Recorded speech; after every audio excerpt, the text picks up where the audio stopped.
The unexpected turn. When friend zone threatens a 15-year marriage, my wife and I both 35. I've been together for 20 years, married for 15. We have two amazing kids, 12 and 14, and our lives revolve around giving them the best. For the last 3 years, though, our marriage has been on shaky ground. I get it. Our kids are at an age where they demand a lot, with school, sports, and everything else. That can definitely strain a marriage. But for us, the real issue was a severe lack of intimacy. We'd been trying hard to fix it, but this past year was the darkest. We barely talked, becoming more like roommates, co-parenting under the same roof. It was depressing, demoralizing, and honestly, we started contemplating divorce.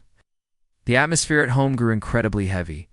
We sought help individually and through couples therapy. Things slowly started to improve. We began talking more deeply about our relationship, what it was, and what we wanted it to be. This is where it got tough.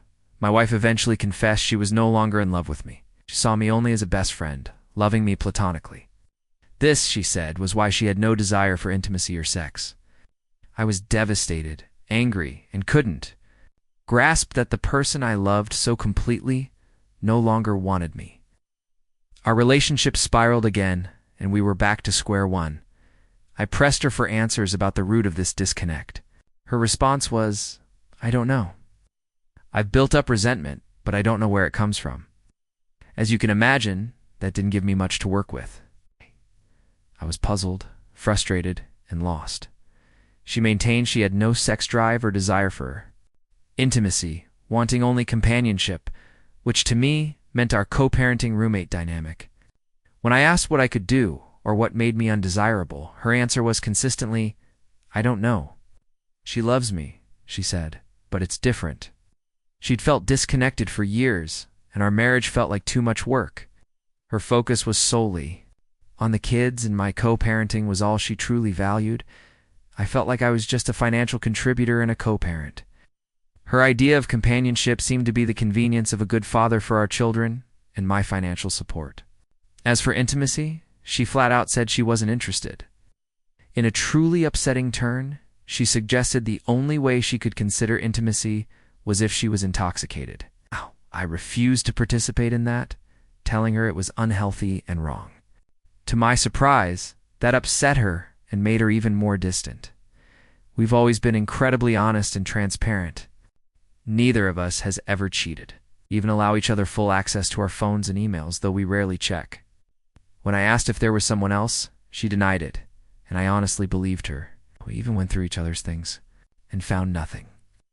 Given our history of direct communication, I never suspected infidelity. Am I wrong for refusing intimacy when she's intoxicated? I firmly believe forced intimacy, especially under the influence, is wrong. I just don't know how to fix this, and I'm growing anxious and desperate. We're both young, healthy, attractive, and have good careers, and are good parents. How did we get here? I'm hoping for some outside perspective and advice. It's awful to feel unwanted by your own spouse, the swinging elephant in the room. Some people who saw my initial post brought up our past as swingers. Yes, we did explore swinging for a while. It was fun, and we mutually decided to stop. We discussed this in couples therapy to rule it out as a cause for our current issues. I even asked my wife if she thought it was affecting her view of our relationship, and she said no. Our swinging was always together, very sex-driven, never emotional. I have to believe her. She's always been incredibly direct, even with difficult topics. If swinging was a factor, the problem existed long before we explored that lifestyle. We never saw swinging as a solution, but more as an exploration. If it had revealed I was the problem, and she had no issues with other men, we agreed we'd part, amicably. But that wasn't the case. She didn't enjoy sex or intimacy even during those experiences. She was very much in control of that whole situation, and I went along with it, hoping it would help us learn more about our issues. It seems I wasn't the problem, which, while a relief, didn't solve anything. It's true, swinging taught us the importance of radical transparency and open communication. It was a huge takeaway, and we've applied it to all aspects of our lives, including parenting. My wife agrees it was a positive experience overall. We stopped because it felt natural, not due to any negativity. We're even still friends with the couple we swung with. So while I know swinging can cause issues for us, it was an attempt to understand an existing problem, a practical approach to finding a solution. Update 1. A glimmer of hope in the 180. Method. Our recent therapy session was insightful. I brought up a lot of the comments and suggestions from my initial post, especially the resentment my wife kept mentioning but couldn't explain. We revisited our history, married for 15 years, together since we were 14. And having kids younger at 19, me at 20, significantly altered our life trajectory. We faced severe poverty and had almost no social life for a decade, focused entirely on raising our children. The therapist primarily questioned my wife about her feelings on this, and 90% of her answers revolved around the kids. It felt like she was afraid to admit she regretted aspects of it, fearing it would imply she regretted our children. I pointed this out, and the therapist encouraged her to look at it from a more individual, selfish perspective outside of motherhood. This was incredibly eye-opening. My wife admitted frustration over missing out on many things. Crucially, she clarified she didn't feel she missed other partners or partying, but she did lose all her friends. This was huge, as our isolation due to raising kids has been a major strain. I reminded her of the importance of friendships and self-care, something she's always avoided despite needing external stimuli. Her reason was always the kids. At this point, I started to see the kids as a common thread in her frustrations. I asked directly, "Do you think you're upset at me because I'm responsible for these kids? In the sense that I got you pregnant so young?" She admitted she was, but immediately followed up by saying she knew it was unreasonable, as it takes two to tango. This felt like progress. It gave us something tangible to work on. We agreed to invest more in nurturing friendships both together and individually. Toward the end of the session, the outcome was still ambiguous. I directly asked my wife about her plan moving forward. I had decided beforehand that if she reiterated the co-parenting roommate dynamic, I would implement the 180 approach, essentially focusing entirely on myself. She did reiterate it. No desire for intimacy or sex, immense love for me, and guilt for not being there. We briefly discussed the swinging again for the umpteenth time, and she confirmed it wasn't the issue. We both agree it was a mechanical attempt to solve a pre-existing problem. Other potential sources of resentment also led nowhere. I then told her clearly that I would not accept this arrangement. I'd done everything I could. The problem was beyond me. I wouldn't accept a dynamic where I was merely a convenience, or a marriage without active participation, effort, and intimacy. I emphasized my deep love and commitment, but stated that if her efforts weren't reciprocated, divorce would be the only outcome. It was a bleak, sad end to the session. But I left determined to start the 180. The 180 method often feels cold and transactional, which is painful because our dynamic already felt that way. But I started implementing it immediately. Told my wife things would be different. I would honor her roommate co-parent dynamic without complaint, but made it clear I wasn't happy and never would be. And I was done working on it if she wasn't. She agreed and went to bed. I started creating distance, focusing on myself, being short and transactional.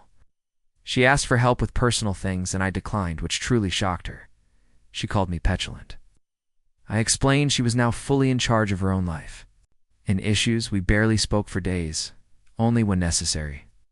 She became visibly upset and stressed. Normally I'd offer help, but I didn't. That night she cried, saying she was stressed and thought something was wrong with me because I was indifferent. I just listened, then told her this was the dynamic she proposed, and like her, I was taking care of myself. It's been incredibly hard to be cold, as I still love her deeply, but I know this is the only way to avoid being manipulated into the friend zone. I've stayed the course. We're now almost a week into the 180, and her side has seen many changes. I think she's realizing there's more to me than just a friend and co-parent. A few days ago, I texted her about itemizing bills and separating finances 50-50. She lost it, saying it was out of left field. I replied, "Hey friends, go 50-50, and as your friend, I expect nothing less." This was a huge eye-opener. showing me how much I was taken for granted and how her comfort came at my expense. I pushed through, reminding her this was the new dynamic she asked for. And it was still a bargain compared to being 100% on her own. While the 180 is working in some areas, I'm still incredibly sad. There have been many unpleasant realizations, but it has also sparked new energy from her. She's seeking to talk more, which is hard to turn down, but I hope it continues if things improve. She's also making more time for herself outside of being a mom, which is massive. She neglected herself for years. I'm so pleased to see her being more herself. My hope is that as we both work on ourselves, the marriage will improve. There's no telling where this goes. We're still cordial, which is a good sign. Boundaries are set, expectations are clear. Whatever the outcome, I feel I'll be at peace, knowing I've done everything. We'll continue therapy until we either rekindle our marriage or divorce. An unbiased third party as a guide and witness has been invaluable. I will always love my wife, but I won't participate in a sexless, intimacy-free marriage. Both deserve better. Thank you all for the kind words and feedback. This will be my last post on this topic. Clarifying finances in response to comments for those wondering about finances. Yes, we both have good degrees and careers. While I earn significantly more, her salary is proficient and above average. The 50-50 split wasn't to hurt her financially, that would be cruel. It was to send a clear message about what a roommate dynamic actually looks like. I dislike the assumption that this is financial manipulation. It's not. We both have plenty of money left over after bills. However, a 50-50 split means she has less fun money, and the understanding is that roommates share everything equally. Before the 180, we did everything together, seeing ourselves as a unit. Now I'm focusing on more independent pursuits, which is what truly sparked her reaction and realization that our relationship is more than just roommates. To clarify how, the 52-50 works with our shared finances. The plan was to deposit the necessary bill money into our shared account, and any leftover would go into new, separate accounts. This is why she was upset. She felt a loss of control over monitoring my finances and a significant reduction in her own discretionary income. I plan to modify my direct deposit next week and open a new account to make this more real. To reiterate, she'll have less leftover money, but it's still more than enough to live comfortably. On leaving for another man, some have asked about her leaving for another man. She has no shortage of attention from other men, and we're not jealous people. I've seen her in different reactions. If another man were the answer, I believe she'd tell me, or at least have an inkling. I think the problem is deeper than superficial attention. You might be right, and if so, then so be it. But I'll have peace knowing I left no stone unturned. Of course, I'd be disappointed, but also feel a sense of clarity. We're both blunt, open, and transparent. She would tell me if she wanted to explore something with someone else as I would her. We owe each other that respect, new update, progress, and a path forward. After much deliberation, I'm providing an update. We're almost 9 weeks into the 180 method, and it's yielded positive reactions from my wife. As I mentioned, she started noticing what she'd taken for granted, asking about my whereabouts, and even inviting herself when I took the kids out alone. So much has changed for the better. This past Memorial Day weekend, my wife asked me to coffee. She wanted to talk. This was huge, as I couldn't remember the last time she initiated a serious conversation. I was nervous but agreed. The talk was incredibly constructive and insightful. She shared a lot about her emotional and mental state and crucially asked me for help. Hearing such sincerity from her after 2 years of emotional absence was incredibly exciting. After she shared her thoughts, I proposed a plan I'd been considering. I started by validating her feelings, telling her they were important, and that I hated the thought of her being sad. I reaffirmed my goal, reconciliation and fulfilling the vows we made. Emphasizing that my love for her is as strong as ever, I then explained my feelings and how her distance affected me. I clarified that my recent distance and transactional behavior weren't personal, but a way to protect myself from rejection. This led to the core of my approach: self-accountability. For too long, I'd tried to make her happy, only to be met with rejection and disappointment. I realized I had to change for myself, as I can only control my own actions. I'd started implementing new habits and routines for my own growth, while still fulfilling all our shared responsibilities. My goal is to continue improving as a husband and father, learning and being healthier. She was very receptive, saying she saw my efforts and was proud of the changes. She also admitted she felt left behind, and that many of her negative feelings were her own fault. After 3 hours, the air was filled with a high spirit of reconciliation. I reiterated my desire to make this work, but firmly stated I wouldn't live under the current circumstances. I told her I wanted her to be happy, even if it meant elsewhere, and that I deserved happiness too. I also emphasized that our children deserved better than to grow up thinking this dynamic was normal. She agreed, when she said she didn't know what to do. I suggested setting clear individual goals. Asterisk. Here's what we established. We are in charge of our own happiness. Neither of us is responsible for the other's happiness. Each need to find our personal plan for joy. We can include each other in these steps, but it's not required. We are in control of our own individual lives and journeys. This means we're both responsible for finding the resources to grow, change, and heal. We can offer help if requested, but no unsolicited advice. We are responsible for communicating. Nothing should be left unsaid. We're not mind readers and we need to own up when we fail to communicate.